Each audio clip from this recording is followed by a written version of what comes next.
Kısa bir Tamam, buyurun. sohbetle giriş yapayım ben. Şöyle. Tamam, buyurun. Değerli misafirler, Uluslararası Türk Dünyası Çocuk Edebiyatı Paneli Programı 3. oturum, Tomris oturumuna hepiniz hoş geldiniz. Bu oturumdaki konuşmacılarımız Profesör Doktor Ayzet İbrayeva, yine Doktor Gülnaz Tokşiliyeva ve yine Doktor Dina İbrahimova, yine Doktor Canibek Aşirov, doktora öğrencisi Müslüma Mehmet Niyazova ve Profesör Doktor Nergis Biray ile doktor öğrencisi Feyzullah Toltay konuşmalarını yapacaklar. Şimdi bağımsızlık dönemi veya modern yayıncılıkla ilgili ilk konuşmasını yapacak Profesör Doktor Ayzet İbrayeva hocamız. Tabii ki bağımsızlık devrinde çocuk edebiyatı noktasında bağımsız bir devlet Kazakistan ifade özgürlüğü ve basın özgürlüğüyle beraber ülkede çocuklara yönelik pek çok yayın yapılmaya başlandı. Dergiler çıktı, gazeteler çıktı, yarışmalar düzenlendi.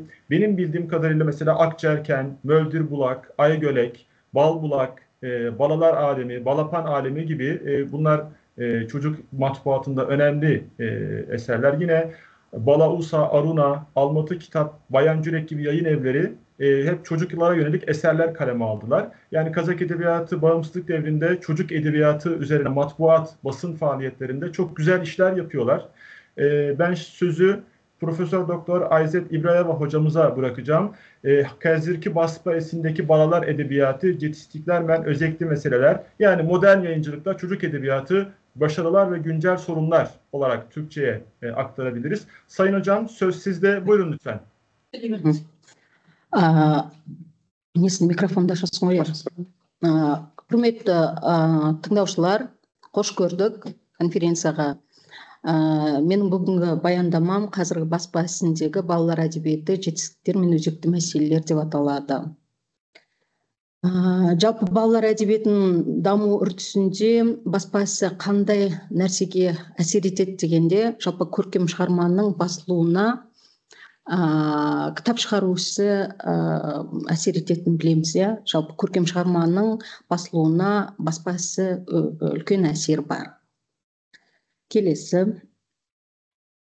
Жалпы баспа ісінің әлемдік деңгейде көп күш жұмсалып жатқанын білеміз. Әлем әдебиеті бойынша Европа әдебиетінде, мысалы Германия, Жапония елдерінде баспасы жақсы дамыған. Ал қазақ баспа сөзінде балалар әдебиетінің дамуы қандай деңгейде? Біз бүгін баяндамамызды осы тұрғыдан айтсақ. Жалпы баспа ісінде көркем шығармалар басылады. Қазіргі жасөспірімдер, балалар, мысалы көбіне мотивацияға толы психология, көркем шығармадан гөрі басқа саладағы әдебиеттерді оқығанды жақсы көреді. Бірақ бізге керегі көркем шығарма. Көркем шығарма не үшін керек дегенде, жалпы ол ұлттық құндылыққа қатысты, яғни танымдық қызығушылыққа, ақыл-ой өрісінің кеңеюіне әсер ететіні белгілі. Сондықтан осы тұрғыда біз жалпы қазақ әдебиетін көлемдік, әлемдік деңгейде таныту үшін біз баспа ісіне мән беруіміз керек, кітап шығару ісіне мән беруіміз керек. Келесі, Ерасыл. Жалпы бізде Қазақстанда 2021 жылы балалар әдебиеті, балалар жылы деп аталған болатын. Осы балалар жылы аталуына байланысты баспа ісінде көптеген жаңалықтар болды. Мемлекеттік бағдарламалар нәтижесінде, мәселен, Атамұран баспасында жанр жағынан балалар әдебиеті, поэзиялық, прозалық шығармалардың антологиясы жарық көрді. Соның ішінде 10 томдық антологияны айтуымызға болады. Сосын Таймс баспасынан шыққан халық ауыз әдебиетіне қатысты бірнеше нұсқаларды атауымызға болады. Дәл осы мақсатта біз жалпы бұл жаңа біз атаған нәрсе, Атамұра баспасы бұл мемлекет тарапынан қолдау көретін болса, ал қазіргі біздің айтар мысалы Мұқаба, Қасым кітапханасы бұлар өзіндік тұрғыдан өзін қаржыландыратын баспалар болып табылады. Біз негізі өзіміздің түлекпен сұхбат жүргіздік. Осы Мұқабаның құрылтайшысы Арман Әлменбетпен сұхбат жүргізгенбіз. Сұхбатымыз жарияланды. Сонда Арманның бізге интервью сұхбат нәтижесінде айтқаны: менің атым Қожа басында 1000 данамен шыққан, 1000 тиражбен. Кейін бірден сатылып кеткенде 2000 данамен шықты. Яғни жаңағы сұхбаттың нәтижесін сілтемеде көрсетіп қойдым. Келесі, Ерасыл. Енді жалпы тағы қандай баспалар бар, әрқайсысына жеке-жеке тоқтауға тырыстық. Қараңыздар, жалпы қандай шығармалар жазылды дегенде балалар әдебиетіне қатысты жаңа менің атым Қожа тек Қасым кітапханасында ғана емес, Мұқабада ғана емес, сонымен қатар басқа баспаларда да жарияланып жүр екен. Жусан иісі. Осы екі шығарма классикалық деңгейдегі шығарма деп айтуымызға болады. Соның ішінде жекелеген авторлардың шығармалары, Ұшқан я, Шұғаның белгісі, яғни кітап сөресіне түспейтін шығармалар ретінде айтуымызға болады. Және көптеген жекелеген авторларды жаңа көрсетіп қойдық. Шәкәрімнің, Сұлтанмахмұттың жекелеген шығармалар жинағын айтуымызға болады. Жалпы баспаларда әлемдік деңгейде баспа ісін қазақ әдебиетімен байланыстыруға тырыстық. Соның ішінде мысалы көрнекті тұлғалар мынау кім деген, мысалы олар неге керек балаларға дегенде, соның іс-әрекетіне қарап балалар танымдық іс-әрекеті кеңейеді. Сондықтан жетістікке жеткен адамдардың іс-әрекетін біз көбіне баспаларда айтып жүрміз. Келесі. Дәл осы мақсатта Тентек деген баспа бар екен. Баспаның директоры, бас редакторы Малика Қоқанмен біз интервью жүргіздік. Сол интервьюдің нәтижесінде жалпы қандай кітаптар басылымдарда бар деген сұрақтарға жауап іздедік. Сонда көбіне жалпы жекелеген авторлармен жұмыс істейді екен Тентек баспасы. Мысалы, жекелеген кітаптың белгілі емес автор, бірақ баспаға сол кітапты береді екен. Яғни ол кітап немен байланысты десек, жекелеген балалардың басынан өткен хикая, реалистік бағыттағы шығармалар. Бұл енді фантастикалық шығармалар бәрін жоққа шығармайды, бірақ шынайы оқиғаға негізделген шығармаларды жазу үрдіс алған екен. Міне қарамен басып қойдық, қараңыздар. Әртүрлі, мысалы, ақтаулық баланың басынан өткен шытырман оқиғалар, жаңағы Айша Сарымбаеваның балалық шақ деген не, осының барлығы оқырмандар арасында жаңағы осы кітабын басуға бола ма деген сұраныспен ғана келген екен. Авторы жеке танымал емес, бірақ басылып шықты осындай. Жалпы қазақ әдебиетінде, соның ішінде балалар әдебиетінің ішінде жанрларын әртүрлі берген. Мысалы, батырлар жыр біз білеміз, елдің арасында өлең жырмен байланысты туған. Бірақ соны қазір проза жанрында Саят Қамшығыр беріп жүр. Өте қызғылықты. Сонымен қатар құтты білікті қара сөзге айналдырып беріп жүр. Бекарыс Нұриманның өте балалардың арасында қызығушылық танытты деп ойлаймын. Келесі. Жалпы аударма мәселесінде, кітап басу ісінде аударма мәселесіне көп кітаптар басылды. Соның ішінде Фолиант баспасы, Мазмұндама баспасы, тағы да баспаларды қарайтын болсақ, әсіресе біз әлем әдебиетінің қалай біз аударып жүрміз дегенде, мысалы, біз білетін Гарри Поттер қазақша аударылды. Оны біз қазақша оқымаймыз, жоқ, бізге орыс тілінде жетеді дедік, бірақ шындығында қазақша шыққан кітапты ел талап алды. Мұның не керек дейтін болсақ, балалар өз тілінде әлем әдебиетін оқыған ерекше назар аударатын. Осы айтқандарымыздың ішінде мынандай нәрсеге қорытындыға келдік. Бірінші, нені ескеруіміз керек балалар әдебиетін баспасымен байланыстырғанда? Біріншіден, жалпы кітап мәдениетін біз балалардың арасында насихаттауымыз керек. Бұл бір.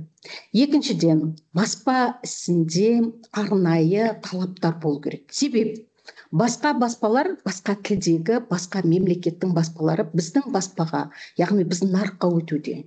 Бірақ біздің өзіміздің баспаны шығаруымыз керек. Сондықтан бізге жекелеген арнайы талаптар қажет. Үшіншіден, қабілетті мамандар керек. Біз филология факультетінде студенттер дайындаймыз. Біздің студенттердің арасында корректорлар шығады, редакторлар шығады. Яғни баспада қызмет жасайтын адамдарды біздің түлектер қамтамасыз ете алады. Үшінші мәселені біз әдейі арнайы қойып отырмыз. Филолог менің магистранттарым, студенттерім осы интервьюдің нәтижесінде мазмұндамада мысалы істеп жүр. Биыл мысалы көп редактор ретінде, корректор ретінде осындай нәрсеге тартылып жатыр. Яғни төртінші мәселе мемлекеттік тұрғыда бұл қолдау табу керек, әрине. Және осы мемлекеттік тұрғыда қолдау тапқан кітап қолжетімді болады, бағасы жағынан. Әрине көпшілікке бұл жақсы дүниелер сыйлайды деген ойдамын. Құрметті тыңдарман қауым, біз қысқаша осылай баяндадық, сіздердің уақыттарыңызды үнемдеу үшін. Сұрақтарыңыз болса, cevap беруге тырысамыз. Dayımız. Çok teşekkür ediyoruz Sayın Hocam. Zamanı da güzel kullandınız. Çok güzel bilgiler paylaştınız. Ben de hemen size bir ekleme yapayım. Ben de okuduğum bir notta özellikle 2021 yılında Kazakistan Cumhuriyeti Kültür ve Spor Bakanlığı'nın Kazakistan'da çocuk ve ergenlerin okumalarını destekleme yılı ilan ettiğini okumuştum. Siz de ona değindiniz. Yine bu bağlamda ülkede çocuk edebiyatını inceleme ve değerlendirmeye yönelik televizyon programları, kütüphanelerde yuvarlak masa toplantıları ve çeşitli etkinlikler düzenlendi. Devlet desteğiyle yabancı klasik eserler tercüme edildi ve yayınlandı bu 2021 yılında. Ama bu toplantılarda özellikle Kazak çocuk edebiyatının çok fazla didaktik, çok fazla öğretici, çok fazla pedagojik olduğunu, biraz daha bundan sonra şairlerin eğiticilik yerine daha sanatsal yönü güçlü eserlerin de yazılması gerektiğini söylemişlerdi. Ben öyle bir rapor okumuştum. Siz de buna benzer şeyler söylediniz. Umarım Kazak çocuk edebiyatı daha da gelişecek, daha da ilerleyecek ve daha güzel eserler ortaya çıkacaktır diye düşünüyorum. Çok teşekkür ediyorum konuşmanız için sizlere. Şimdi ikinci konuşmacımız bu oturumda Doktor Gülnaz Tokşulukova ve Doktor Dina İbrahimova, Serik Asılbekoğlu'nun konsert poesinin idealık konsepsiyası men körkemlik palitrası. Yani konser öyküsünün ideolojik konsepti ve sanatsal işlevi adlı konuşmalarını yapacaklar. Ben daha çok Serik Asılbekoğlu'nu dramatürk olarak biliyorum. Özellikle dramatürk olarak yazdığı eserlerde Jeltoksan Yeli, yani Jeltoksan Rüzgarı adlı eseri oldukça meşhur. 2 perdelik bir dram.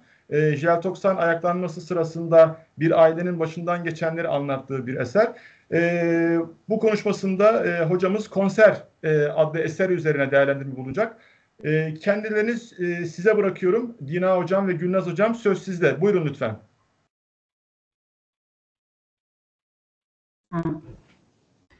Rahmet. Біздің бүгінгі баяндамамыз Серік Асылбекұлының концерт повесі, концерт әңгімесі туралы, соның идеялық концепциясы мен көркемдік палитрасы жөнінде болмақ. Бұл әңгіме жарияланғаннан кейін 2023 жылы Айбоз сыйлығына ие болды. Кенет слайд берсеңіз. Әйтпесе мен өз paylaşmışsınız. Abla kesilir. Dауысыңыз kesilip шығып жатыр.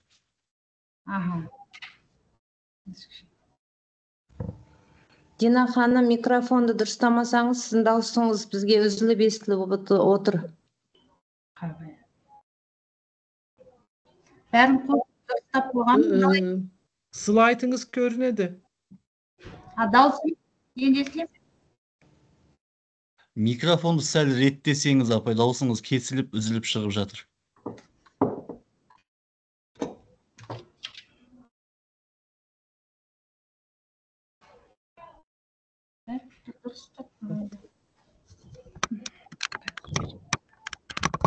bilgisayar. Oradan başka mikrofon verecekler. Енді қалай söyle. İyi düşündün. Söyleyin siz apay dausunu destek.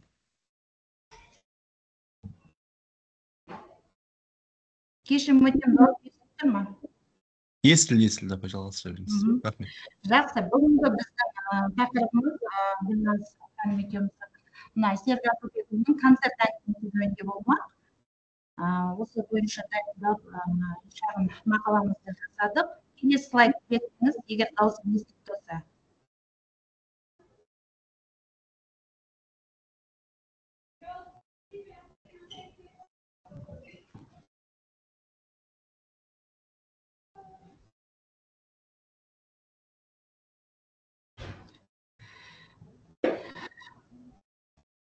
Келесі слайд берсеңіз, концерт әңгімесі бұл әдеби айбоз сыйлығын иеленген 2023 жылы.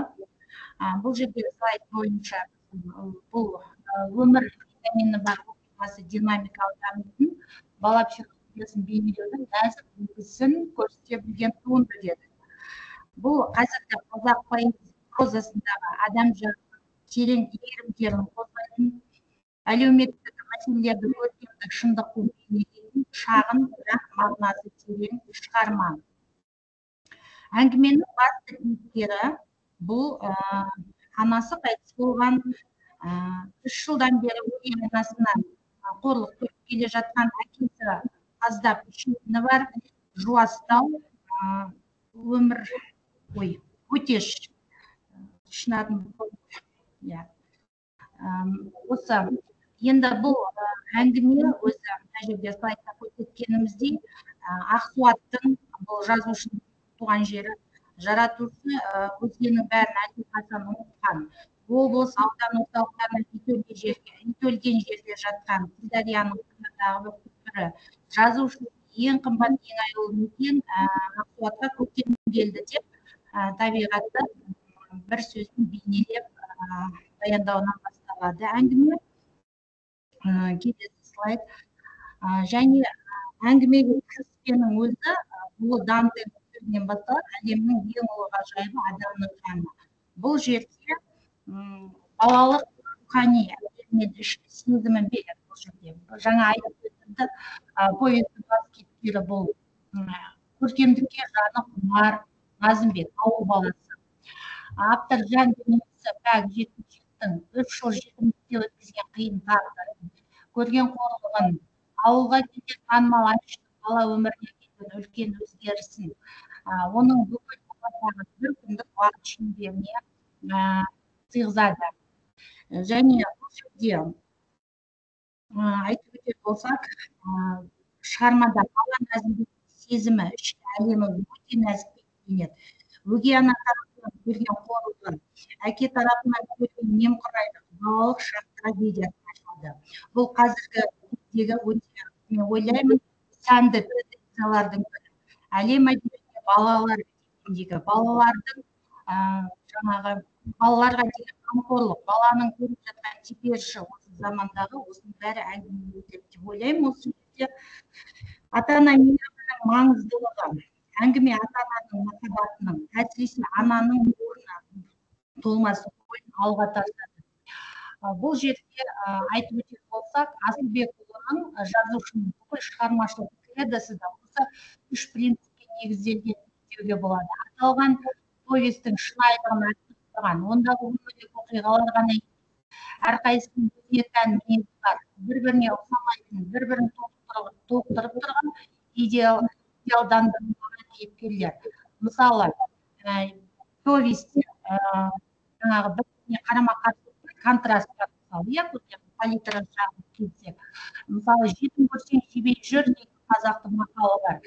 Сол жерде жаңағы көрші Самал апа, мысалы, маңдайынан сипап, оны балаға мейірімін төгіп, шешесі қуып жүрген кезде үйіне тамағын беріп, шайын беріп қондыратын. Немесе басқа тергеуші кемпір, оның жаңағы атаман болсала балалардың ішіндегі кемпір мысалы балалар ата-анасы келген кезде өзінің тілімен бесеп, балалардың әкесінің қасиеттерін атап өтіп, осындай жетеді. Жаңағы оны Мұстафа кемпір деп айтады. Слайдтарды ұстап тұрыңызшы. Әйтпесе мен өзім бөлісейін. Осы жерде қалдыңыз. Одан кейінгі Назымбек пен жетес. Мысалы, бұл бүгінгі тәрбиеден өсіп жатқан қазір заманауи балалар, өзім білемін, өзім айтамын, білемін дейді. Бүкіл қазіргі заманауи балаларға қарама-қарсы қойған антипод кейіпкер. Мысалы, бұлар ондай балалар емес. Бұлар ауылдың балалары, әлі де жақсылыққа ұмтылып, қиындық көрсе де, мысалы, Назымбектің өзі рухы биік сондай балаларды бейнелей алады жазушы. Келесі слайд. Және бұл жерде айтып өтетін нәрсеміз, адам жанын өнерді өңдеуші күші. Мысалы, концертке бару Назымбек үшін тек қызық емес. Ол концертке өзінің рухани демеу ретінде, оны жұбататын орын ретінде көрсетеді. Бұл Назымбек үшін сондай, бұл жазушының шеберлігі деп біледі. Одан кейін жетімдік бейғамдық драмасы бұл жерде. Жетім баланың жан дүниесіндегі мұң, өзін елестету әлемінен алшақ сезімі қазіргі қоғамда кездесетін әлеуметтік проблема. Мен толық айталамын, бұл жазушы шебер осыны жеткізе білді. Сол бір күндік оқиғаның шеңберінде бір-екі бала, бір бала кейіпкердің в рамках аумағында баланы шеңберінде жеткізе алды. Бүкіл әлеуметтік проблема. Келесі слайд қойыңыз. Енді келесі слайд. Серік Терабаев сөздері балалар әдебиеті бұл қиын әдебиет. Бірталай сипаттары. Балалар кітаптарында әдебиеттің нақтылығы мен образдың көрнекілігі, лириктік сезімталдық, характерлер мен оқиғаның динамикалық түрде дамуы, тіл тазалық мен тартымдылығы аса қажет. Бала ойы мен ұғымы абстракциядан гөрі нақтылықты сүйеді. Немесе академик тілші ғалымымыз Рабиға Сыздықтың көркем шығарма талдағанда жазушының суреткерлік шеберлігі мен эстетикалық мүмкіндігін тануға болады. Жазушы шығармасын поэтикалық деңгейіне сай етіп, тілдік құралдарға шығарта алды. Әр сөздің фразаның құдіретін дұрыстан, олардың барша потенциалды қабілетін жарата білді ме деген жайттар осы әңгімеде туындайды. Оны өз сөзге дәлелдеген, мысалы, бұл психологиялық бейнелеу. Жазушы Назымбектің ішкі күйзеліс, эмоциялық ахуалын шынайы жеткізеді. Ол сырттай тұйық жуас көрінген баланың ішкі дүниесі өте бай. Баланың контрасты бұл жердегі. Мысалы, баланың ішкі әлемі мен қатыгез, салқын мінезі арасында айқын қарама-қайшылық. Қатыгез шешесі бір болса, екінші антипод оған мысалы самалдай, көрші немесе анасының құрбысы сақып жамалады. Міне осындай арқылы, кейіпкерлер арқылы жазушы осы шебер көрсете білді. Одан кейін тағы да айтатын едім, символизм. Бұл жерде атауы концерт деп аталып тұр. Әңгіменің атауы концерт, бірақ бұл жай ғана әңгіменің атауы емес. Ауылға әлші келді, бұл концерт болады, концертке барамыз деген әңгіме емес. Бұл жерде үлкен символдық мәнге ие осы концерт атауының өзі. Жазушы осы атаумен біздің өміріміз концерт деген нәрсені өткізе алды деп ойлаймын. Біздің адамның әрбірінің бір сәті концертінде деп өзім пайымдадым. Мысалы, Назымбек жай ғана көңіл көтеріп қайтар шара емес. Бұл жерде баланың жаны тыныш табатын, сағынышын басатын, жұбаныш табатын жері еді. Осыдан кейін слайд беріңізші. Мына көркемдік тілім, мына жерде жазып өткен слайдтарымызда повестегі лейтмотив көркемдік. Туындының көркемдік қалың етіп көріп ұстап тұрған сөз көркемдік. Немесе шығармадағы көркемдік сапасын арттырған компоненттер баланың түсінігі, елестету ерекшелігі, әлемді қабылдау сезімінің ескерілуі. Кейіпкер тілінде мазмұн мен ойды беруде қолданылған мақал-мәтел, жуанды қанша кетсең де кесірткелік күші бар. Диалогының қызметі ерекше. Нақты айтқанда диалогтың қолды қызметін тиімді пайдаланған. Повестің өн бойында кездесіп отыратын кірме сөздер, концерт, давай, астандар, бұл қазіргі қазақстандық кез келген баланың тілінде кездесетін жаргон сөздер. Бұны автор оны әрине аударып, жаңа жақсы сөздермен бере алады, бірақ ол сол баланың кәдімгі өзінің бейнесін бізге осы арқылы жеткізіп отыр. Енді түйінін беріңіз. Түйініне келер болсақ, келесі слайд беріңізші.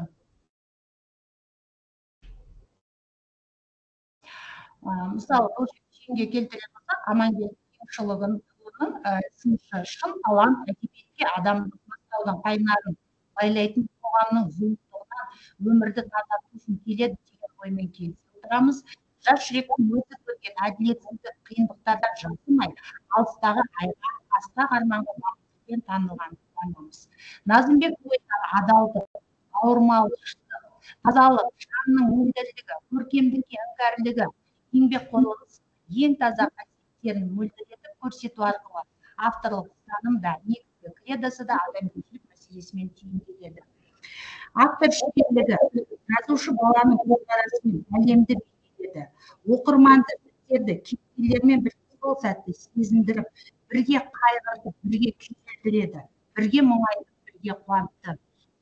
Жалпы айтқанда, қорытындылай айтқанда, концерт әңгімесі баланың нәзік жанын, көңіл күйін, қайғы мұңын, сағынышын, рухани жұбаныш табуын, ішкі сезім иірімдерін көркем тілмен бейнелеген философиялық шығарма деп айтылады. Жазушы Серік Асылбекұлы балалар психологиясын, қоғамда болып жатқан түрлі құбылыстардың, адамзатқа тән мейірім мен қатыгездіктің аражігін шебер ашып көрсете білді деп осымен сөзімді қорытындылаймын.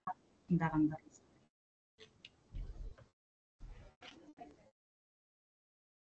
Evet, çok teşekkür ediyoruz konuşmalarınız için.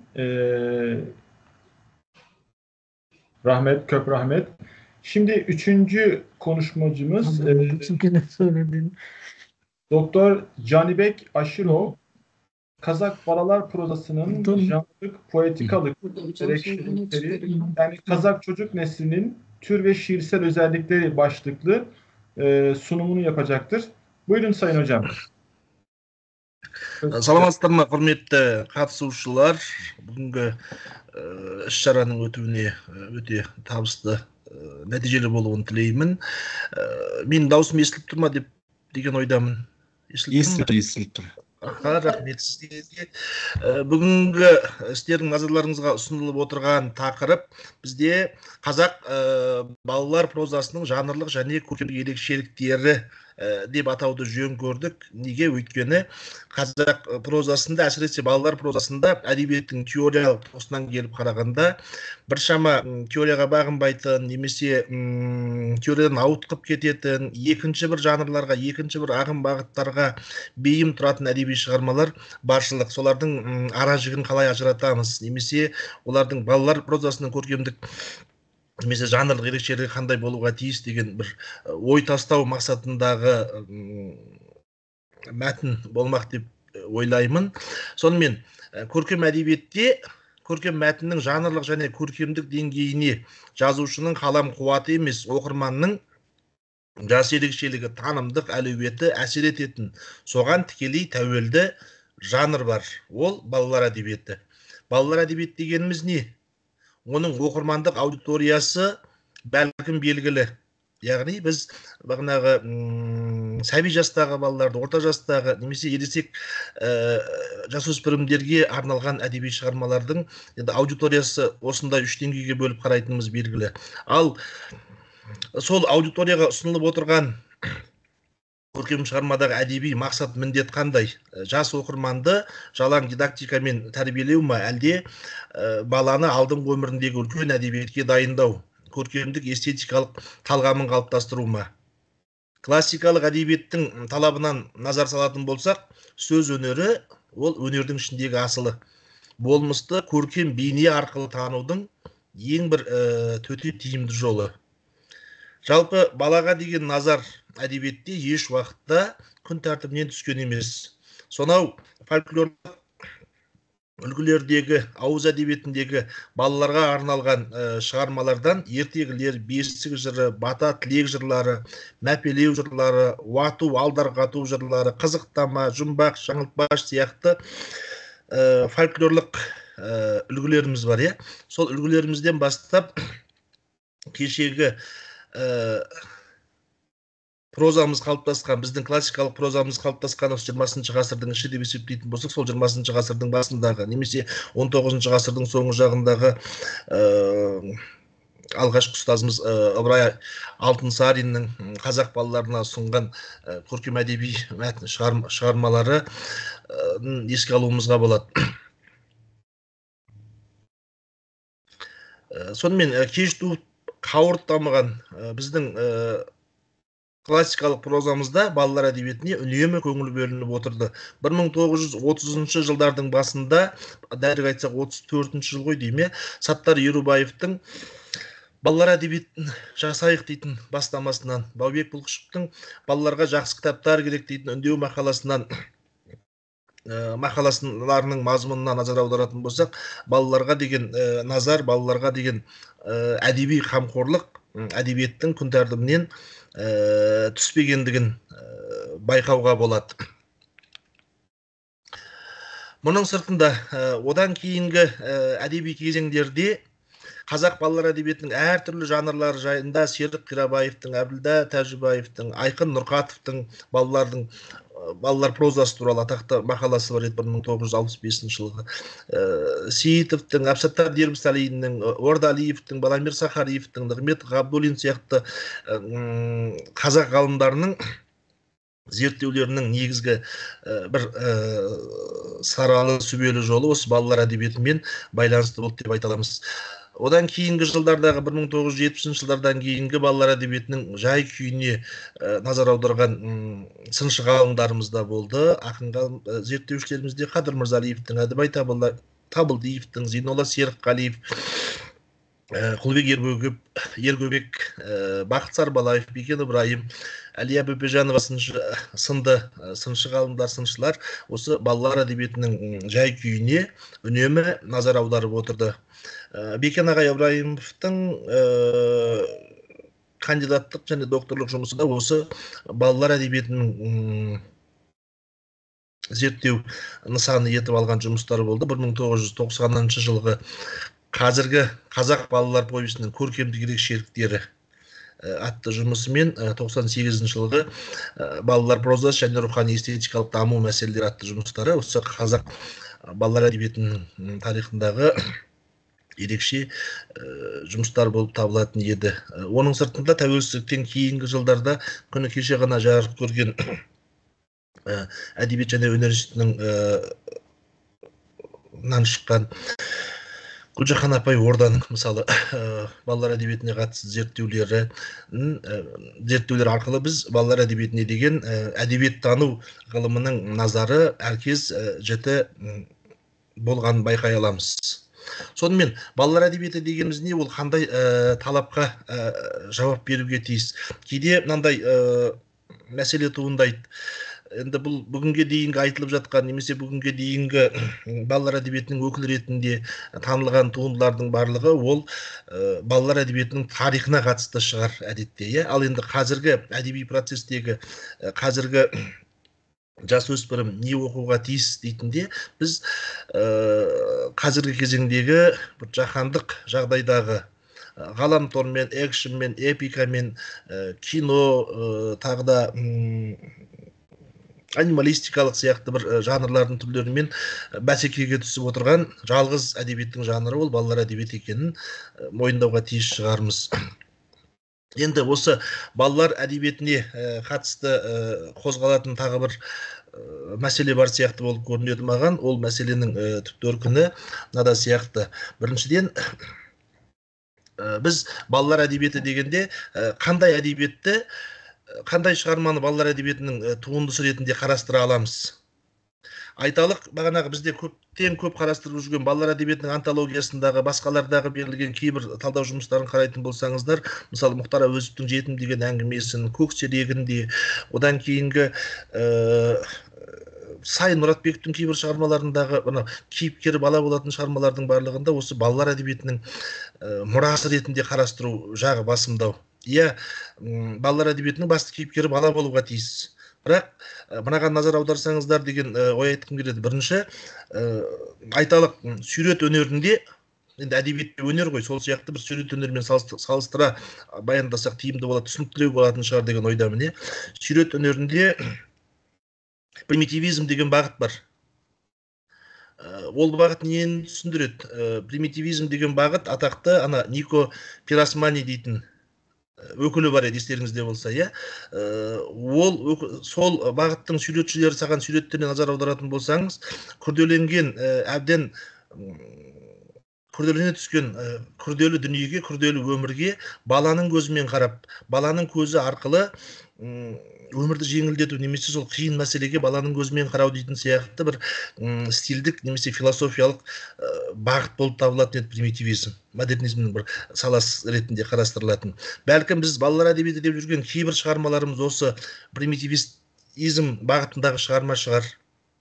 Өйткені бұл примитивизм дегенде біз жазушының шығармашылық стилін немесе бағана көркемдік ерекшелігін айтып отырған жоқпыз. Бұл жерде көркемдік әдіс тұрғысынан концепциялық тұрғыдағы ұстанымын айтуға тиіс шығармыз, иә. Өйткені мысалы Сайын Мұратбековтің шығармаларындағы баланың көтерген мәселесін қарайтын болсаңыздар, олар бала танымынан әлдеқайда тыс жатқан, бала танымынан әлдеқайда терең жатқан мәселелер. Келсеміз ғой бұған. Немесе атақты Мұхтар Әуезовтің Көксерегі бір қарағанда баланың шығармасы болып көрінгенмен интерпретациялауға мүмкіндік беретін мағыналық қабаттары, сан түрлі мағыналық қабаттар. Иттің иесі болса, бөрінің тәңірісі бар дейтін қазақта сөз бар еді. Сол принципті ашуға бағытталған шығарма шынтуайтына келетін болсақ, енді осындай мәні терең шығармаларды біз балалар үшін жазылған деп жалаң қабылдайтын болсақ, бұл бір жағынан автор үшін де, көркем шығарманың құндылығы үшін де сәл обалдау болып сияқты көрінетін еді. Сонымен, балалар әдебиетінің жанрлық ерекшелігі де, поэтикалық қуаты да, меніңше, өз оқырманына тәуелді. Және сол балалар әдебиетінің, классикалық балалар әдебиетінің үдесінен шығу үшін мынадай талаптар орындалуға тиіс сияқты болып көрінеді. Әлемдік әдебиетте және оның ішінде қазақ әдебиетінің әдеби процесінде де. Бірінші, сюжет пен композицияның тартымдылығы, оқиғаның қоюлығы. Екінші, қызығушылықтың оята алуы. Үшінші, шығарманың көлемі. Төртінші, тіл қарапайымдылығы, яғни баяндау стилі, жеңіл юмордың лесіп жүріп отыруы шығарманың барысында. Бесінші, баланың танымдық және тәрбиелік тұрғыдан дамыту мүмкіндігі шығарма арқылы.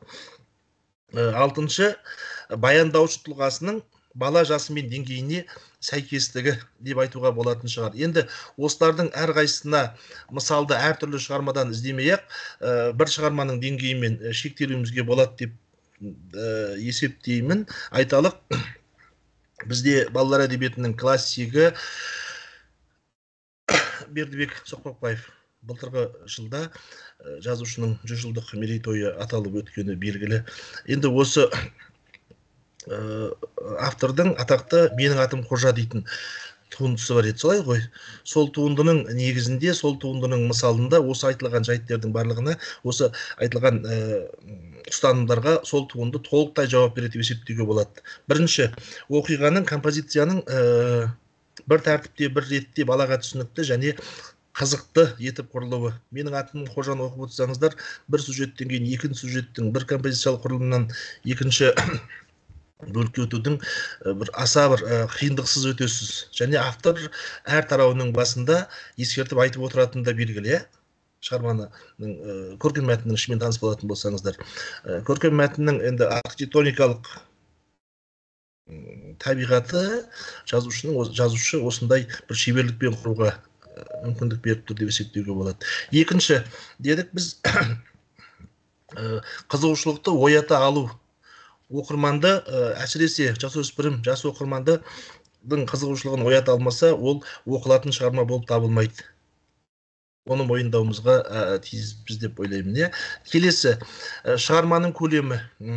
Ұзақ сонар 4 томдық, 5 томдық немесе одан да ірі шығармаларды бала үшін, әсіресе орта жастағы бала үшін ерінбей жалықпай оқып шығу ол үлкен еңбекті қажет етеді. Мысалы, менің атым Қожа, ол 109-108 беттің көлеміндегі повесть. Және оның тіпті оқу барысында композициялық түзілімнің шеберлігі соншалықты оқырманына еш қиындық тудырмайтын сияқты болып көрінеді. Төртінші талап балалар әдебиетіне қойылатын, жанрлық ерекшелігіне байланысты қойылатын, тілдің қарапайымдылығы, яғни баяндау стилі. Тілдің қарапайымдылығы балалар прозасы өз оқырманына барынша түсінікті, көркемдік құралдары бала таныммен шебер астасқан туынды болуға тиіс. Менің атым Қожада мынадай жолдар бар. Алдымда қақпан құрулы тұрғандай жыбырлап бір-екі аттадым. Екі жақ қабырғада тізіліп отырған мұғалімдердің барлық көзі жан-жағымнан найзадай түйреп қадалып барады. Әсіресе оң жақта директорға таман отырған Майқанова сұсты да қатал сұрланып көрініп кетті. Осы бір интерьердің суретінде алып бара жатқан терең бір көркемдік жоқ сияқты болып көрінеді. Бірақ баланың танымына сай, бағанағы теңеулердің метафоралардың Жаныбек hocam, son 2 dakika, son 2 minut. Son 2 minut. Кешіріңіздер, аяқтауға тырысамын. Son 2 minut. Енді тілдің қарапайымдылығын айтқан кезде біз балалардың прозасындағы жеңіл әзілдің ілесіп отыратынында қоса айтуымызға тиіспіз. Жеңіл әзіл болғанда қалай? Сол тағы да Бердібек атамызға оралатын болсақ, осы Бердібек Соқпақбайдың диалогтарында, басқаларында бір жеңіл әзілдің ілесіп жүретін белгісі бар.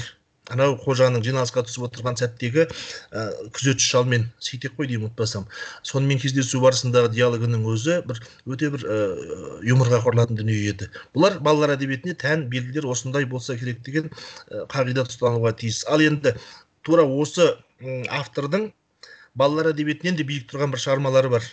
Балалық шаққа саяхат деп аталатын. Сол шығармалардың ішіндегі бір поэтикалық белгілерді қарап отыратын болсаңыздар, ол бала танымнан биік жатқан бір оралымдар, ойлар көп жүреді соның ішінде. Айталық, бір ғана мысалын келтіріп өтейінші, тамаша нәрсе ол жерде. Біз шешеміздің, анамыздың орнынан тұрғанына, қарт адамның орнынан тұрғанын, сырқат адамның орнынан тұрғанын әдетте жазушы әртүрлі сүйреттейтіні бар ғой. Бердібек Соқпақбаев соны қалай сүйреттейді. Шешем ойбайына сүйеніп орнынан тұрды дейді. Бала танымнан тым биікте жатқан сөйлем сияқты. Келесі бір жерінде былай дейді, Бөпке дейтін апасын сүйреттейтін жері бар. Сонда айтады, біз отқа қурай жақпаймыз, Бөпке апамның терін жағамыз дейді. Маңдай терін айтып отыр. Бөпке апам кәрілікті басына түйіп жүрген адам. Бұл да балалардың танымынан алшақ жатқан, немесе балалардың танымына лайықталған деп дүние емес, яғни үлкен туынды жазушының үлкен мүмкіндігін көрсетіп отырған сияқты. Яғни бағанағы біз айтқан қағидаттарға сәйкес алатын болсақ, онда шын мәніндегі балалардың туындысы болып табылатын сияқты. Ал кез келген кейіпкер бала болып табылатын шығарманы балалар әдебиетінің мұрасы деп қабылдау меніңше жөн емес сияқты болып көрінеді. Ойларыңыз болса айтарсыздар деген пікірдемін. Мен аяқтадым осымен. Рахмет сіздерге. Evet, çok teşekkür ediyoruz Canibek Aşure hocamıza. Çok güzel bizi Kazak çocuk nesliyle ilgili bilgilendirdi. Çok güzel sunumlar için. İnşallah makaleleri gönderdiğinizde kitap olarak basıldığında hep beraber okuyacağız ve daha da bilgileneceğiz. Çok teşekkür ediyoruz. Şimdi sıradaki konuşmacımız doktora öğrencisi Müslima Mambet Niyazova. Balalar prozasında sujet hem konflikt, Karakalpak Balalar prozası misalında çocuk nesrinde olay örgüsü ve çatışma, Karakalpak çocuk nesri örneği üzerine. Evet, Müslüma hocam buradaysanız lütfen buyurun, söz sizin.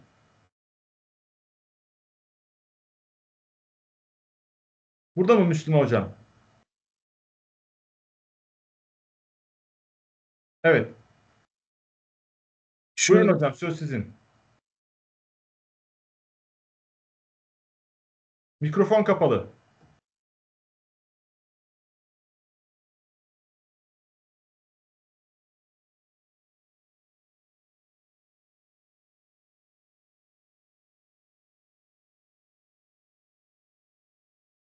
Hayır, ses gelmiyor.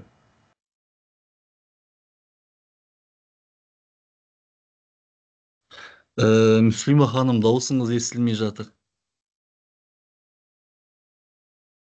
Yok, konuşmak istedi de çıkmadı. Konuşsa. Dawusyňyz wapşe kelmej jatyr. Yukarıda bak bir mikrofon işareti var. Ona tıklaması. Şu yukarıdakini açsın. Töbede mikrofonun nesi tur? Ызнагі belgisi, son basasızmı?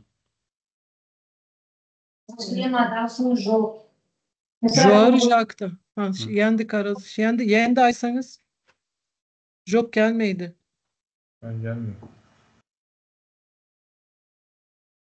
Şey yapabiliriz. Biz konuşurken o ayarlamasını yapabilir, söyleyebilirsin. Bolmasa siz настройкасын жөндөсеңиz, sizdin kezbegingizge baskalar bayandama oksa kalay bolar eken.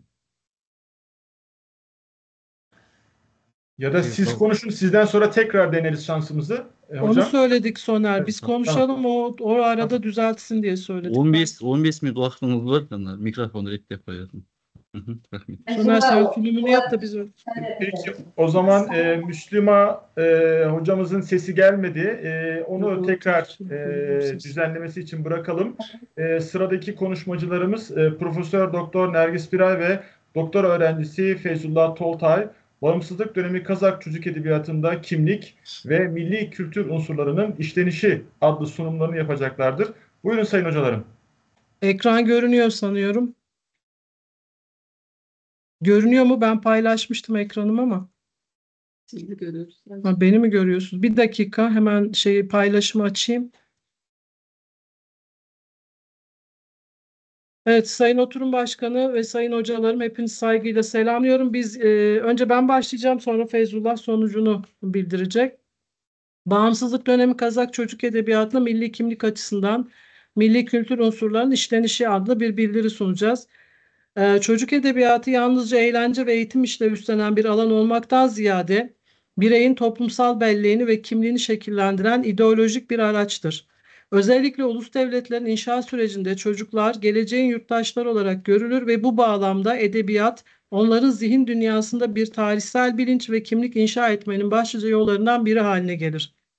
Kazakistan'da Sovyetler Birliği'nin dağılmasının ardından ulusal tarihe, kültüre ve kimliğe dönük yoğun bir yönelim gözlemlenmiş, bu süreç doğal olarak edebi üretimi de etkilemiştir.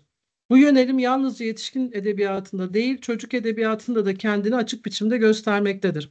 Bu bildiride çağdaş Kazak çocuk edebiyatında milli kimlik açısından milli kültür unsurlarının işlenişi araştırılacaktır.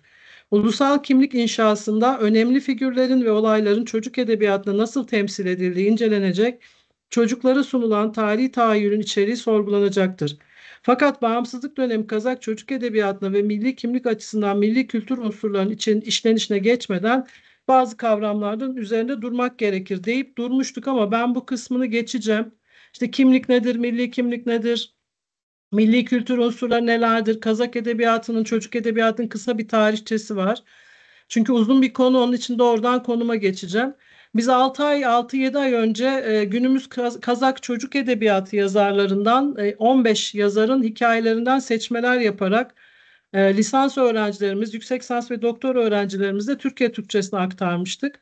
Bunların üzerinden hazırladığımız bir bildiri yakında da kitap olarak yayınlanacak. Feyzullah'la da editörlüğünü yapacağız kitabın. 1991 sonrası dönemde çocuk edebiyatında belirgin bir millileşme ve öz kimlik arayışı gözlemlenir.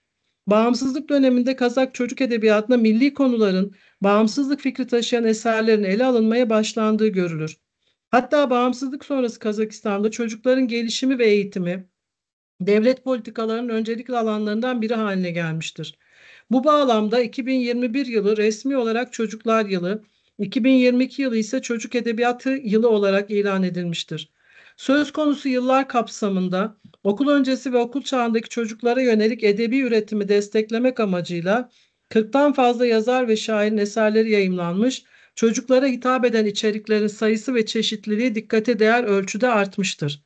Bunun yanı sıra çocuk edebiyatının farklı türlerini sistematik bir biçimde sunmayı amaçlayan çocuk şiir antolojisi ve çocuk öyküleri antolojisi gibi kapsamlı derlemelerde hazırlanarak kamuoyuna sunulmuştur. Bu gelişmeler bağımsızlık sonrası Kazakistan'da çocuk edebiyatının kurumsallaşma sürecine ve kültürel politikaların çocuk merkezli bir yaklaşımla şekillenmesine işaret etmektedir. Günümüzde çocuk edebiyatı alanında eserler veren birçok Kazak şair ve yazarı farklı konuları ele aldıkları eserler yayınlamakta ve antolojilerde yayınlanmaktadır. Bağımsızlığın ardından 1990'lı yıllarda başlayan toplumsal ve kültürel yeniden yapılanma süreci Kazak çocuk edebiyatının gelişimini de doğrudan etkilemiştir. Her ne kadar bu dönemde çocuklara yönelik edebi üretim oldukça yavaşlamış olsa da son yıllarda bu alanda belirli bir gelişme ve canlanma gözlemlenmektedir. Birkaç ismi sadece sayayım. Siz görüyorsunuz. Arasanbay Esteno, bizim daha çok aktardığımız eserler. Dildar Mamurbayeva, Savle Dostcan, Meyircan Jılkıbay, Geldos Toktarbay, Nurbek Nurcanulu, Zavre Torahan gibi yeni kuşak yazarlar da çocuklara hitap eden özgün eserler ortaya koymuşlardır. Şimdi bağımsızlık dönemi Kazak çocuk edebiyatında milli kültür unsurlarını tek tek hangi konular ve hangi yazarlarda nasıl ortaya çıktığına dair bilgilere geçeceğim. Bunlardan en önemlisi dil. Milli kimliğin yapı taşlarından en önemlisi olan ve bütün kimliği oluşturan milli kültür unsurlarının başında gelen dildir. Aynı dili konuşan bireylerin iletişimi ve aidiyet hissi güçlü olur. Ele aldığımız hikayelerden ikisinde dille ilgili milli kültür unsurlarının kullanıldığı görülür. Redbek Maaz'ın Patriot hikayesinde Kazak dilinden söz edilirken Serik Üsenoğlu'nun Kızıl Karındaş adlı hikayesinde de ana dili konusunun işlendiği görülür. Adilbek İbrahimoğlu'nun Mengeliya adlı uzun hikayesinde ana dili konusu açısından bazı yerlere işaret edilmiştir. Mesela çocuklara ana dillerinde özgürce konuşmanın gerekliliği vurgulanmış. Aynı zamanda küresel uygarlığın bir parçası olabilmek, yani evrensel bilim, eğitim, kültür ve düşünce ağına entegre olabilmek için yabancı dilleri özgürce öğrenmenin önemi de kabul gören bir düşünce olarak sunulmuştur. Çocuk edebiyatı alanındaki diğer önemli isimlerden biri de Baybota Koşum Nogay'dır ve Jeti Septik adlı şiirinde ilkokul düzeyindeki öğrencilerin dil bilgisi kazanımlarını pekiştirmeye yönelik didaktik bir işlev söz konusudur. Özellikle Kazak Türkçesi dersi kapsamında alt, ilki, yönelme, belirtme, ayrılma ve birlikte olma durumları hakkında temel bilgi edinmiş öğrenciler bu şiir aracılığıyla öğrendiklerini somut örnekler üzerinden tekrar etme ve derinleştirme olanağı bulurlar. Diğer bir konu din, inanç ve ahlak konusu. Bu konuda da dini milli kimlikten ayrı kabul eden ya da birlikte kabul eden görüşler var. Ele alan hikayelerde bu konuyu işleyen Marat Kuliyev, Orun Dalgan Tilek adlı hikayesinde namaz kılmak ve dua etmekle ilgili dini kültür unsurlarını kullanmış. Arasan Yes'ten Tozak Üy adlı hikayeye başlarken bir hadisle başlamış.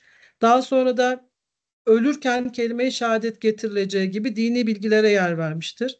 Yine aynı hikayede Kur'an'da anne babaya hürmet etmekle ilgili ifadelerden bahsediliyor.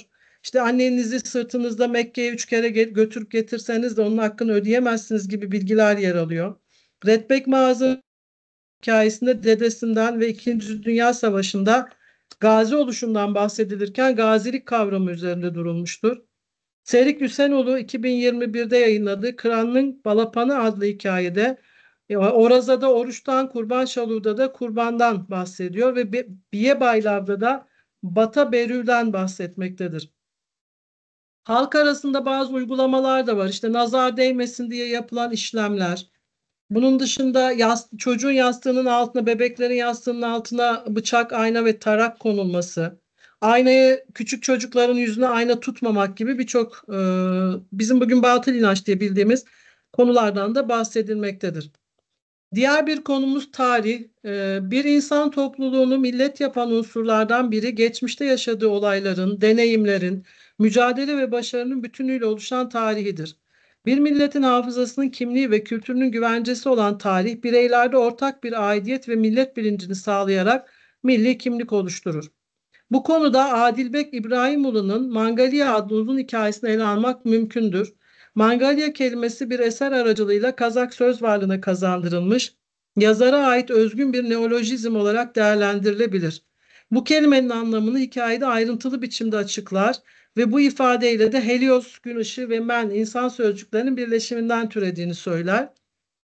Kazakçaya çevrildiğinde de ebedi güneş ışığında yaşayan insan ya da ölümsüz aydınlıkta var olan insan anlamına gelir.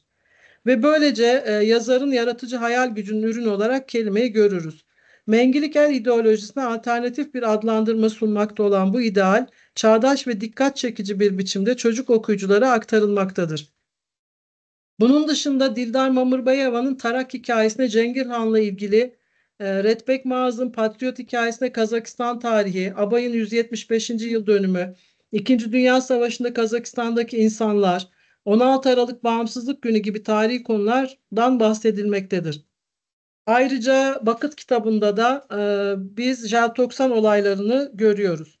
Tarihsel belleğin canlı tutulması ve bu yolla milli kimlik bilincinin inşası, Arasan Bayeste'nin edebi üretiminde sıkça karşılaşılan tematik odaklardan biridir. Bu bağlamda yazar yalnızca bireysel eserlerinde değil, doğrudan tarihi şahsiyetler hakkında eserler adlı kitabında da tarihi figürleri çocuklara tanıtmayı ve tarihsel olayları edebiyat yoluyla aktarmayı hedeflemiştir. Şimdi sözü ben Feyzullah arkadaşımıza bırakıyorum. Teşekkür ederim hocam. Şimdi konuyu devam edecek olursak, bağımsızlık sonrası çağdaş Kazak edebiyatında bilim, entelektüel, kültür ve teknoloji üzerinde yazılmış birçok eserler var. Özellikle durmak istersek çağdaş genç tanınmış bir yazarlardan Dostan Cılkıbay'ın Tüs Körolat'ın robot, yani rüya görebilen bir robot adlı bir hikayesi var. İşte bu hikayede teknolojik evrim ve klasik sibernetik yaklaşımlardan öteye geçerek kendi bilinç düzeyini inşa eden ve siyasal öznelik geliştirilen yapay zeka varlıkları üzerinde duruyor. Fakat bu eserin diğer başka bir teknoloji konulu eserlerden farkı, burada klasik robotik anlayışın ötesine geçilmiş ve yapay zekaların kendi aralarında kurdukları medeniyetlerden, sosyopolitik yapılarından, toplumsal, bilinçten, bilimsel evrenle ilgili yazıyor. Özellikle Microsoft, iOS ve Android gibi farklı ideoloji kamplar sosyal programların daha sonra ideolojik bir kamplar oluşturması, teknolojinin sadece teknik bir aygıt değil, aynı zamanda ideolojik bir alan olduğunu gösterir. Daha sonra bununla beraber aynı konuyu, aynı temayı işlemiş Dildar Mamırbayeva'nın Indigo ve Ayda Kalaşık, Ay'daki Küçük Şekil adlı bir hikayeleri var. Aynı hikayede de şimdi Dostan Cılkıbay'ın işlediği konular üzerinde duruyor. Fakat işte yazarın Indigo adlı eserinde algoritmaların bir şiir oluşturma süreci üzerinde ve anlatıların bir olay örgüsünü ele alır. Fakat burada en dikkat çekici bir konulardan birisi yeryüzündeki alt üst edecek potansiyele sahip hayali bir silaha ilişkin bir robotlardan bahsediyor ve aynı şekilde Mamırbayeva'nın Robot, Virüs ve Duygu adlı hikayesi de insana özgü ve akıl, sevgi ve duygu gibi değerlerin önemi ve metafiziksel doğası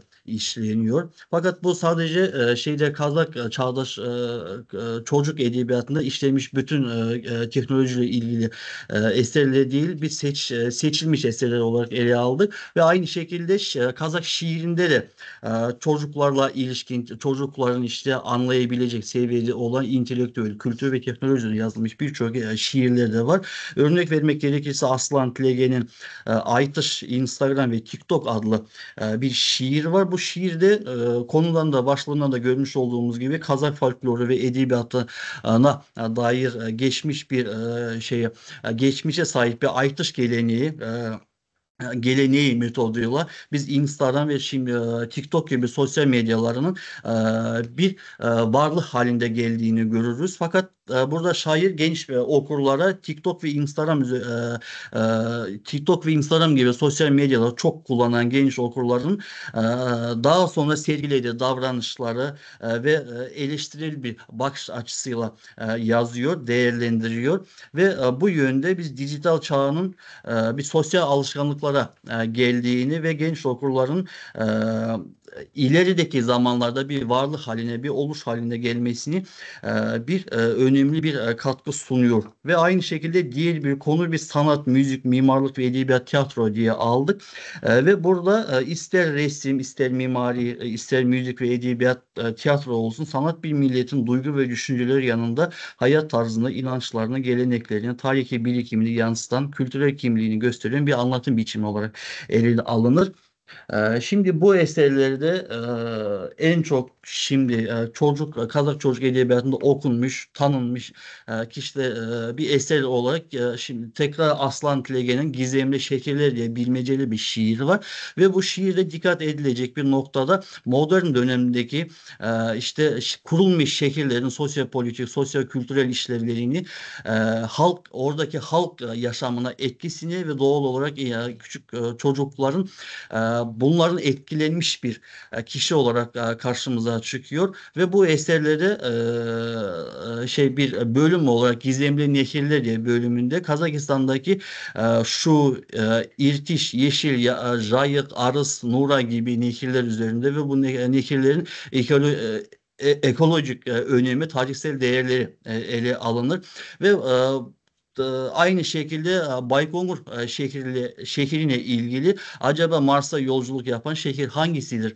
diye bir bilmece şeklinde bir şiiri yazıyor ve benzer bir konuda Arasan Bay Esten'in bir Köhne Kentler Kümbürü, Kadim Kentlerin Yankısı diye kitabına rastlıyoruz ve bu kitapta da Kazak alfabesi sırasıyla eski kadim şekiller ve modern şekiller üzerinde açıklama yapıyor. Daha sonra önemli bir konu olan dünya görüşü ve temel düşünce sistemi ve biz bu konuyu birkaç başlık altında değerlendiriyoruz. İlki vatan, millet ve sevgisi. Bu eserde biz hocamızın bahsettiği gibi kitapta ele alınmış eserleri de daha çok örnekler koyduk. Örneğin Eldos Toktarbay'ın Otan diye bir hikayesinde vatanla ilgili, vatan millete olan sevgi, vatanı korumayla ilgili ideolojik bir didaktik bir şekillerini görüyoruz ve aynı şekilde Bozkır ve Yayla sevgisi ve biz bunu Serik Hüseyinoğlu'nun ve Zevre Törehan'ın devlet ve millet sevgisi ya da Düstel Mağulov'un Prezident Bolgum Keledi ya da Redbek Mağaz'ın Patriot gibi hikayelerini ele alabiliriz. Ve aynı şekilde milli marşlar ve bayrak sevgisiyle ilgili hikayeleri de mevcut ve burada biz Marat Kulubayev'in Bolaşak Çempiyon gibi hikayelerini örnek olarak gösterebiliriz. Sonra yaşlara sevgi ve göstermeyle ilgili biz tekrar Serik Hüseyinoğlu'nun Biye Baylav, Düse Mağlumov'un tekrar Prezident Bolgum Keledi ya da Arasan Bay Estenov'un Tozak Üyü genç bir yazar olan Mirjan Cılkıbay'ın Şuvak gibi hikayelerini örnek olarak alabiliriz. Sonra milli değerler ve ulusal değerler olarak biz burada yazarların hikayelerini örnek aldık. Kültürel temel taşı olan ve nesilden nesile aktarılan bir millete ait olma ve ona karşı sorumlu olma duygusunu kazandıran, sorumlu bütünleştiren milli kültürün bir parçası olarak milli kimliği de güçlendirir. Aynı şekilde milli değerlerimiz ve burada biz Nurbek Nurjanoğlu'nun genç bir yazar olan Bulut Şaharında, Bulut şehrinde diye hikayesini ele alabiliriz ve anne baba ve kardeş sevgisiyle ilgili Alibek Baybol'un Can Dostkutken Köktüm ya da Zevre Törehan'ın Kumdu Avul gibi eserlerini ele alırız. Ve bununla beraber biz Arasan Bay Esen'in ve Marat Kuluyev'in ve Eldos Toktarbay'ın biraz önce bahsettiğimiz gibi hikayelerini bu başlık altında değerlendirebiliriz. Şimdi konu olarak biz folklor ve halk kültürü Feyzullah, normalde süreniz doldu. Müslüman Hoca konuşmayacaksa süre vereceğim ama Müslüman Hoca konuşacaksa onun süresini Yok. kullanıyorsun şu anda. Sonucunu okudum Evet. da Olsun, sonra değil mi? yayınlanacak. Evet, Assalomu естілді alaykum, да. dosum yetildi. Естіледі. Естілді. 2 minut. Bir minut, Bir minut. istep taslayın. Sen Bitirip sonucu. taslayın. Şimdi sonuca geliyoruz. Bütün bu hikayeleri ve şiirleri değerlendirip tabii ki biz burada bütün mevcut ya da yaşamış Kazak yazar ve şair, çocuk yazar ve şairlerin hikayelerini almadık. Fakat almış olduğumuz, seçmiş olduğumuz hikayeleri ve şiirlerden yola çıkarak baktığımızda bağımsız sonrası Kazak çocuk edebiyatı sadece bireysel eğlence ve edebi tatmin sunan ve metinler olarak olmanın ötesinde çocukların kültürel kimliklerini tanımaları, aidiyet duygusunu kazanmaları, milli hafızaya bağlanmaları, sağlıklı bireyler olarak sosyalleşmeleri yönünde işlevsel anlatılar olarak karşımıza çıkmaktadır. Beni dinlediğiniz için teşekkür ederim. Bizi dinlediğiniz için teşekkür ediyoruz. Çok sağ olun. Evet, çok sağ olun. Biz çok teşekkür ediyoruz bu güzel sunum için. Tekrar teşekkürler. Az önce konuşamamıştı Müslüme Hocam. Buyurun lütfen. Sesinizi alıyoruz. Konuşabilirsiniz. Buyurun. Merhabalar herkese. Assalomu alaykum. Men Qirg'izistondan Müslüman Bitniyazova. Bugungi konferensiyaga tayyorlagan maqalamning temasi balalar prozasında süjet ham konflikt. Ya'ni Qaraqalpoq balalar prozalik шығармалар misolында talqilauga harakat etamiz. Albatta yuqorida ustozlarning o'qigan temalarında da o'rganganlarimiz var. Ham bugungi eslab o'tirgan temama байланышлы bo'lgani uchun Qaraqalpoq endi bu yerda azg'antay temaga kirish bo'liminde Qaraqalpoq balalar adabiyoti haqida da azg'antay tushunib berib o'tishim kerak deb o'ylayman. Ya'ni bugungi kunda Qaraqalpoq balalar prozасы o'z oldiga jo'nalish bo'lib, bu tarovda yozib atgan yozuvchilarimizning sani barchalik eng tekarg'isi balalar adabiyotining g'arishlik davri balalar adabiyotining rivojlanuvida ko'plagan yozuvchilar mehnat etib keltiribdi. Abdumurat Atajonov, Beknazar Ernazarov, Yaqubboy Ajimov, Jumaniyaz Butiniyazov siyahlı bir qancha yozuvchilar o'zining balalarga arnalgan bir-birinden ajoyib шығармаларын o'rgatib atibdi. Al endi o'sha шығармалар tekarında süjet ham konflikt masalasini ko'rib chiqajaqmiz. Temaga keladigan bo'lsak, balalar adabiyotida süjet ham konflikt шығарманың tekarini quraydigan ahamiyatli elementlar hisoblanadi. Süjet fransuz so'zi zat degan ma'noda bir-biri bilan izlikda rivojlanib o'tirgan voqealarning qisqacha mazmunli jinogi.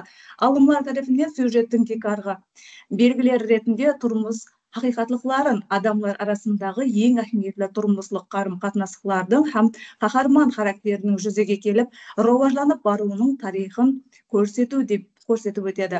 Süjetning tekarga o'ziga bo'lgan konflikt qarama-qarshiliklar guresi o'sha yerdan boshlab paydo bo'ladi, rivojlanadi. Yozuvchi tarafidan o'g'ada terin turmushlik tekarda suratlangan konfliktlar süjetlardan kuchli rivojlangan kartinasin ko'z oldimizga keladi. Balalar uchun arnalgan шығармаларда süjet atvoyi tushunukli ham to'g'rilantiruvchi bo'lishi kerak. Konflikt bo'lsa, balalar prozasında tekarg'i integrani yuzaga keltiradi. Onun tekarg'i o'zgachaliklarine to'xtalib o'tamiz. Endi balalar prozasında süjet ko'pincha dinamikalik atvoyi ham tushunukli bo'ladi. Ko'plagan Qaraqalpoq yozuvchilari o'z шығармаларында süjetning logikalik baylanısına, voqealarning ta'sirchanligini ham tarbiyalik ahamiyatini ayriqcha e'tibor qaratgan. Masalan, Qaraqalpoq balalar yozuvchilari hisoblangan Abdumurat Atajonov, Yaqubboy Ajimov, Beknazar Ernazarov, Jumaniyaz Butiniyazovlar o'rgatmalarida ko'rishimiz mumkin.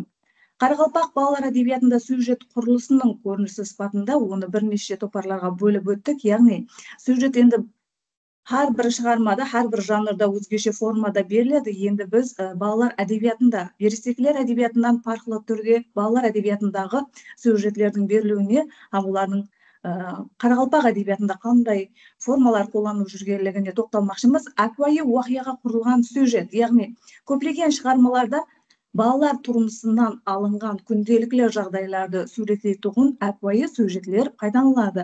Bu formadagi шығармалар qalagan xalq adabiyotida, meyli ol Qaraqalpoq, Qozoq, O'zbek, Qirg'iz adabiyotlarida bo'lsin, gurrum eng qisqa epikalik шығармалардың bir turi bo'lgan gurrumlarda atvoyi süjetlarga qurilgan gurrumlar qo'llaniladi. Sebebi bu balaning yosh o'zgachaligini de qarab kelib chiqadi. Ya'ni balalarga tushunukli bo'lish uchun atvoyi bir voqea shingberinde atvoyi süjetga qurilgan шығармалар o'rgatiladi. Misoli Жұманияз Өтениязовтың ерік бағы, кроссовка, ұйқышы бала сурет салу һәм Австралия көрінглерінің сюжеті қызықлы, юморлы эпизодларға бай. Кіші бір уақияға құрылғанлығы менен өзгешеленеді. Кіші эпикалық дөретпелер арқылы жазушы қаһарман характерін, оның ойлау психологиясын балаларға сай сөйлеу тілі арқылы шебер ашып бергенлігін көреміз. Мәселен, жазушының Австралия көрінігінде кішкене қыз Нұрзада образы арқылы балаларға тән садалық һәм сенушеңлік қызықлы уақия текарында тартымлы беріледі. Бұнда аквайы тұрмыслық уақиялар системалы рауажланып, баланың оқушы сыпатында өзін сол орталықта сезінуіне имканият береді.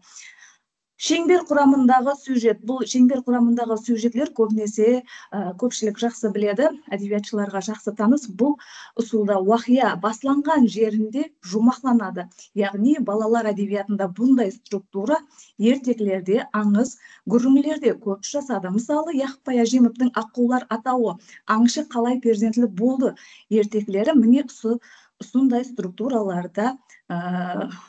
ұсындай структураға ие болып есептелінеді. Ал енді сюжетлердің үшінші формасы бұл көп дәрежелі сюжет, яғни құрамалы сюжетлерге құрылған шығармалар балаларға арналған.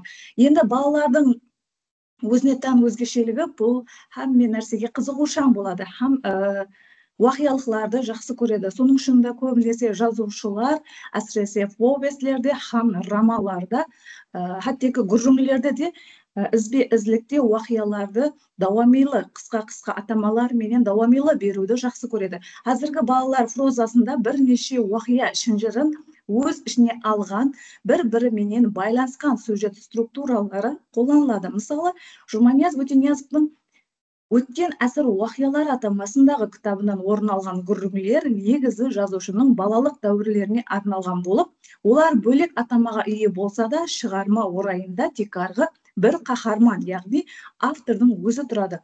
Бұл дөретпелерде ауыл балаларының арманы һәм олардың басынан кешірген қызықлы уақиялары суретленеді. Бұнда бірнеше кіші сюжетлер балалардың арзулары, оларды орындауға ұмтылыстары, түрлі қызықлы моменттері бір-біріменен логикалық байланыстар рауажланады. Көп дәрежелі сюжетке Бекназар Ерназаровтың да бір қанша шығармаларын кірітсек болады, яғни Мистер Бин, Кезгелер, плюс ізілген бала сияқты, һәм тағы да басқа да повест һәм романлары, ертек романларын кіргізсек болады. Балалар әдебиетінде конфликт өзіне тән өзгешеліктерге ие болып келеді. Енді сюжет пен конфликтті біздер өзі бір-бірінен айыра алмаймыз, себебі шығарманың текары орайында біз жоғарыда айттық, шығарманың орайында сюжет тұрады бәрібірде, һәм конфликт те соған байланысты. Қалеген шығармада конфликт болады. Енді балалар әдебиетінде да бұл нәрсе үлкен орынға ие. Мәселен, балалар әдебиетінде конфликт өзіне тән өзгешеліктерге ие болып, балалар прозасында конфликт үлкендер әдебиетіндағындай кескін драмалық характерге ие болмайды, бірақ тәрбиялық мақсатлерге терең ой тудырады. Қарақалпақ балалар әдебиетіндегі конфликт түрлерін бірнеше түрлерге ажыратып өтуіміз мүмкін. Яғни, адам менен адам ортасындағы конфликт. Біз енді ересектер әдебиеті сияқты адам менен адам ортасындағы конфликт деп атырмыз дегенменен, балалар әдебиетінде да балалар менен балалар ортасындағы кішігірім қарама-қарсылықтар, бұлар да, яғы балалардың үлкендер менен қарама-қарсылықтары да ұшырасатын көрінілер бар. Мәселен, баланың өзінің әкесі менен, яғы анасы менен де конфликтке түсетін жағдайлар болады. Осы мәселелерге қарап, біз адам менен адам ортасындағы конфликтлер Қарақалпақ әдебиетінде да ұшырасады. Мысалы, Яқып Ажемовтың Еркебайды еркедемен көрінігінде 10 жастылы Еркебай деген бала хақында сөз болады. Ол өзі ерке бала болса да, ана табиатты, құсларды, хайуанларды жақсы көреді. Бір күні Еркебай тоғайда ауылласы Тәжібай деген кісінің бірден қырғауылды көзіліп атып жібергенін көреді. Жерге жалп етіп түскен қырғауылды Тәжібай қалтасынан шаққысын алып, оның тамағынан тартып жібергенін көрген Еркебай шыдамай жауыз деп бақырып жібереді. Солай етіп бала Еркебай менен Тәжібай ортасында конфликт жүзеге келеді. Міне, сол жерде баланың көңіл кешірмелері, психологиясы, табиатты жақсы көруі, ал үлкен ересек адамлардың біле тұра ана табиатымызға зиян келтіретұғын кылмыс кылганы балада оған деген жек көрушілік туйгусун оятады. Сол себепле өзүнүн ауылдасы Тажыбай деген кісі менен Еркебай ортасында өз ара конфликт кеп шықты. Енді бұны автордың идеясы да ане сонда көрінеді. Автор қоршаған орталыққа зиян тигізіп атырған, әсіресе Қызыл кітапқа кірген, мемлекет тарапынан қорғалатуын, қырғауылды өлтірген Тәжібайдың ұнамсыз қасиетлерін ашкаралай отырып, ана табиатты жанындай жақсы көруші баланың образын көркем суретлейді. Бұл балаларға тұрмыстық қадіриyatlарды үйрететуін классикалық конфликт үлгісі болып есептелінеді. Әлбетте, бұндай классикалық конфликт ұсулы тек қана Қарақалпақ әдебиетінде емес, қазақ әдебиетінде да, өзбек әдебиетінде да, ұлымы жаһан әдебиетінің барлық үлгілерінен көрсек болады. Енді конфликттің және бір түрі бұл инсан һәм табиат ортасындағы келіспеушілік. Мысалы, Бекназар Ерназаровтың Кезгелі романының қаһарманларының түсінде өтмішке сапары туралы гүрін етіліп, онда ата-бабалардың алғашқы дәуірдегі тұрмыс тәрізі, мәдениет іскерлігі көркем тілде баянланып, онда инсан һәм табиат ортасындағы конфликтлер шебер сәулеленген. Кейінгі конфликттің түрі бұл инсан һәм жәмиет ортасындағы келіспеушіліктер.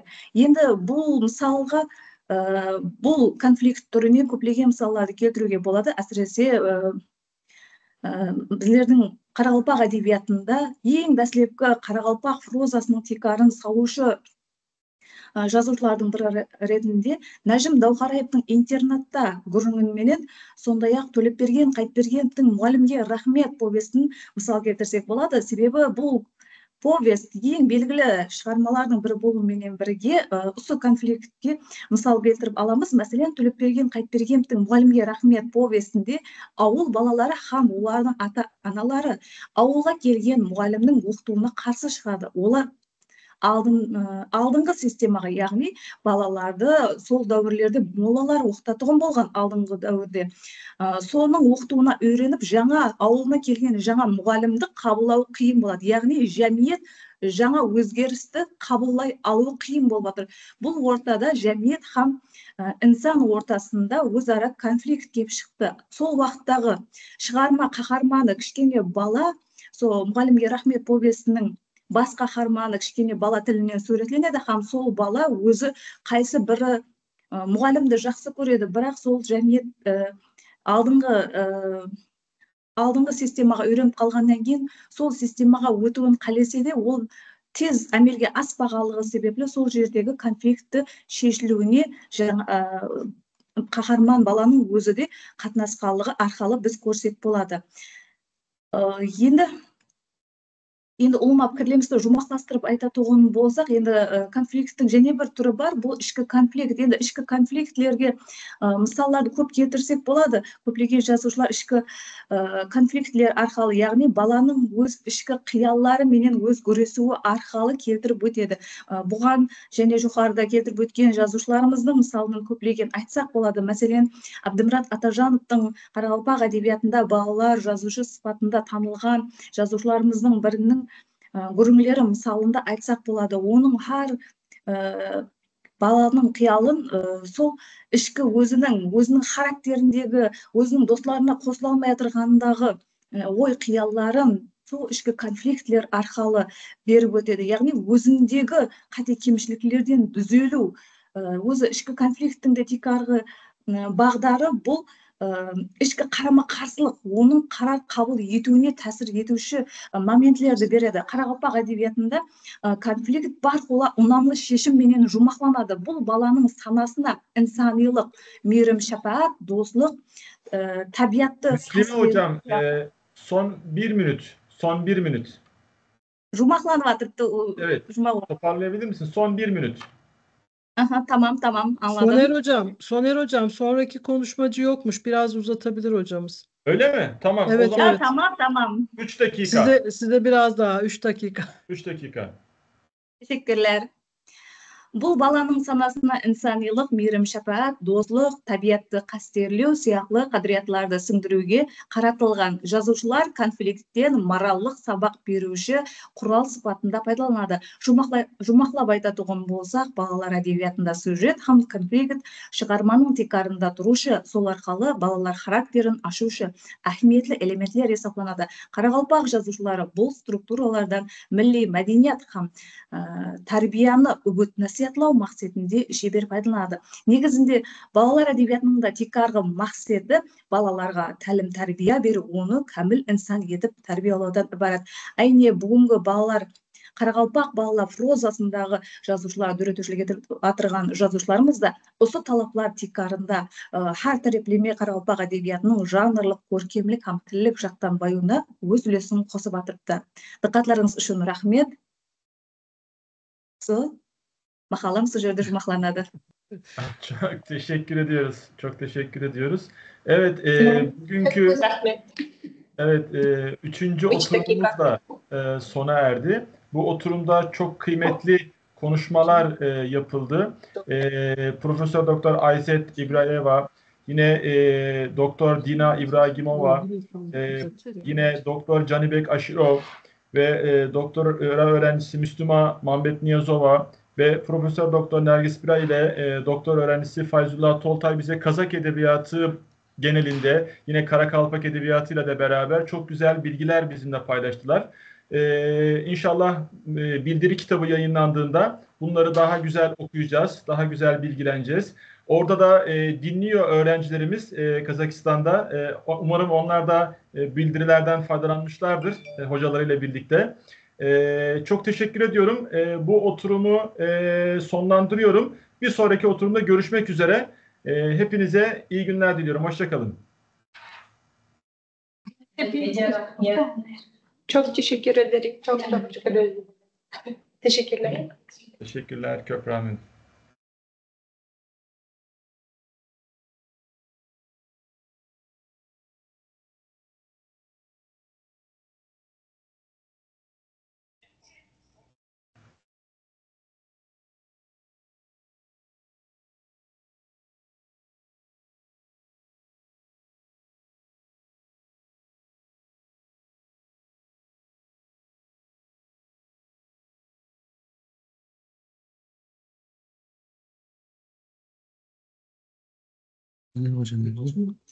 Ses niye çıkmıyor şimdi? Sesimiz açık.